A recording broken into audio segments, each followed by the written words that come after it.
हम एक ऐसे दुख की बात करने जा रहे हैं जिसे इस वक्त देश के करोड़ों न्यूज़ मित्र महसूस कर रहे होंगे। ये वो लोग हैं जो अपनी मेहनत की कमाई को किसी न किसी माध्यम से शेयर बाजार में निवेश करते हैं। हर महीने के खर्च से कुछ पैसे SIP या म्यूचुअल फंड में डालते हैं कि अच्छा रिटर्न मिलेगा, लेकिन फिलहाल रिटर्न बढ़ने की बजाय उनका दुख बढ़ता जा रहा है। इसलिए हम आपसे कुछ ज़रूरी सवाल पूछना चाहते हैं। क्या शेयर बाजार की डुबकी में आपका म्यूचुअल फंड भी डूब रहा है? कहीं लहूलुहान शेयर बाजार से आपका SIP पोर्टफोलियो भी खतरे के लाल निशान पर तो नहीं है? क्या आपने भी ये चेक किया कि मार्केट क्रैश से आपके म्यूचुअल फंड का फायदा आधा हो गया? और ये सब देखकर क्या आपके मन में भी गिरते शेयर मार्केट में SIP बंद करने का ख्याल आ रहा है? और एक ज़रूरी सवाल ये भी है कि क्या मेहनत की पाई जोड़कर आप जो बचत करते हैं, क्या वो बड़े खतरे में है? हमारे कई न्यूज़ मित्र ये सोच रहे होंगे कि शेयर बाजार की गिरावट से उनका क्या कनेक्शन है, लेकिन आज आपको ये समझना चाहिए कि इस गिरावट का असर उस SIP पर भी पड़ रहा है जिसमें आप हर महीने एक निश्चित रकम डालते हैं। इसका मतलब ये है कि हर गिरावट के साथ सिर्फ शेयर बाजार के नंबर कम नहीं हो रहे, बल्कि आपका पैसा भी कम होता जा रहा है।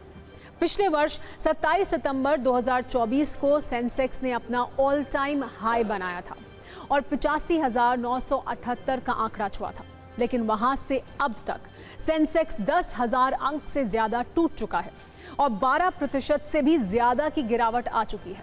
इसी तरह निफ्टी ने भी 27 सितंबर 2024 को 26,277 का शिखर छुआ था और अब तक वो 13% से भी ज्यादा गिर चुका है। लेकिन शेयर बाजार वाले भूकंप के झटके कैसे म्यूचुअल फंड में SIP करने वाले आपके जैसे करोड़ों निवेशक महसूस कर रहे हैं, इसे आप समझिए। लगातार गिरावट की वजह से लोगों को म्यूचुअल फंड में पिछले 3 महीने में 10 से 14% तक का नुकसान हो चुका है। 40 से ज्यादा ऐसे म्यूचुअल फंड हैं जिसमें भारी गिरावट दर्ज की गई है और मुमकिन है इनमें कई म्यूचुअल फंड में आपका पैसा भी लगा हो। शेयर बाजार में कोहराम की वजह से SIP करने वाले कई निवेशकों का फायदा आधा हो चुका है और जिन नए निवेशकों ने पिछले वर्ष या अभी SIP शुरू की है, उनका निवेश घाटे में जा चुका है। इसीलिए आपको भी एक बार ये चेक कर लेना चाहिए कि लहूलुहान शेयर बाजार में आपका SIP पोर्टफोलियो खतरे के निशान के ऊपर है या फिर नीचे। शेयर बाजार की गिरावट से कुछ दिन पहले तक म्यूचुअल फंड के जो निवेशक टेंशन फ्री थे, अब उनके माथे पर भी चिंता वाला अपर सर्किट लगने लगा है और अब SIP करने वालों के बीच भी भगदड़ मच गई है। एक रिपोर्ट के अनुसार दिसंबर 2024 में SIP बंद करने के पिछले सारे रिकॉर्ड टूट गए हैं। सिर्फ दिसंबर में 45 लाख से ज्यादा SIP खाते बंद हुए हैं, जो अब तक का सबसे बड़ा आंकड़ा है। इससे पहले मई 2024 में 44 लाख SIP खाते बंद हुए थे, लेकिन अब ये रिकॉर्ड भी टूट गया है। वैसे हमेशा की तरह हम आपको सत्ता में सिर्फ समस्या नहीं गिनाएंगे, बल्कि उसका हल भी बताएंगे। ये SIP करने वाले न्यूज़ मित्रों के लिए सत्ता के सूत्र हैं। इस माहौल में आपको क्या करना चाहिए? शेयर मार्केट एक्सपर्ट्स के अनुसार अगर आपने लंबी अवधि या फिर रिटायरमेंट प्लान के हिसाब से SIP की है, तो आपको बिल्कुल भी घबराने की ज़रूरत नहीं है। आप इस गिरावट में भी अपनी SIP को जारी रख सकते हैं। कुछ एक्सपर्ट्स का यह भी मानना है कि गिरावट में निवेश बढ़ाने का भी मौका है, क्योंकि गिरते बाजार में आपको उसी रकम में ज़्यादा यूनिट मिल जाएंगे। लेकिन अगर आपने म्यूचुअल फंड में शॉर्ट टर्म यानी छोटी अवधि के लिए निवेश किया है, तो आपके पास गिरते हुए शेयर बाजार में SIP रोकने का विकल्प मौजूद है। इसके अलावा SIP से बाहर निकलने का भी ऑप्शन है, क्योंकि शॉर्ट टर्म में ये गिरावट कहाँ रुकेगी, ये कहना मुश्किल है।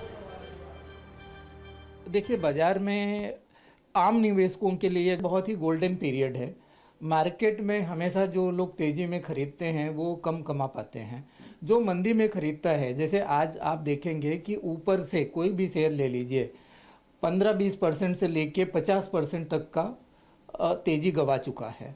तो अगर आज आपको सस्ते में शेयर मिल रहा है, मार्केट कहीं जाने वाला नहीं है, अपनी इकोनॉमी अच्छा कर रही है, बजट सामने है, अभी निवेश करना सुरक्षित है, जैसे आप भी कह रहे हैं कि this is right time to. Yes, definitely. अगर आप नया SIP शुरू करते हैं या म्यूचुअल फंड खरीदते हैं तो उनका NAV गिरा हुआ है, तो आपको सस्ते में मिल रहा है। आपका विजन ऐसा नहीं होना चाहिए कि हमें 1 महीने में ही कमाना है या 2 महीने में करना। आपका अगर विजन है कि 1-2 साल, 3 साल, 5 साल, 10 साल रखेंगे, तो बहुत पैसे उसमें आएंगे। अब हम आपको ये भी समझाते हैं कि आखिर भारतीय शेयर बाजार की सत्ता के टूटने की वजह क्या है। वो कौन से कारण हैं जिसकी वजह से शेयर मार्केट में हर नए दिन और नई सुबह के साथ नया त्राहिमाम शुरू हो जाता है। इसमें पहली वजह है विदेशी निवेशक जो भारतीय बाजार छोड़कर भाग रहे हैं।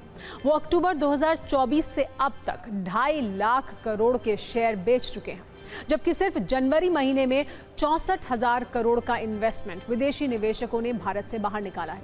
दूसरी बड़ी वजह है तीसरी तिमाही के नतीजे। बड़ी बड़ी कंपनियों की तीसरी तिमाही के नतीजे कमजोर हैं और शेयर बाजार में डर का माहौल है। तीसरी वजह है मुनाफा वसूली, यानी केंद्रीय बजट से पहले कुछ निवेशक प्रॉफिट बुकिंग भी कर रहे हैं। जिन शेयर में फायदा है उन्हें बेचा जा रहा है। इसके अलावा चौथी वजह है डॉलर, जिसकी सत्ता ट्रंप के टैरिफ वाले ऐलान के बाद और मजबूत हो गई है, जबकि भारतीय रुपए में कमजोरी बरकरार है। अब इस लिस्ट में एक और वजह शामिल हो गई है जिसका नाम है डीप सीक, यानी चीन का वो एआई जिसने अमेरिका में हड़कंप मचा दिया है और इसके साइड इफेक्ट भारत समेत सभी बाजारों में दिख रहे हैं। अब चिंता की बात यह है कि शेयर बाजार की डुबकी कुछ और दिन जारी रह सकती है और इसका सीधा असर आपकी मेहनत की कमाई पर पड़ने वाला है।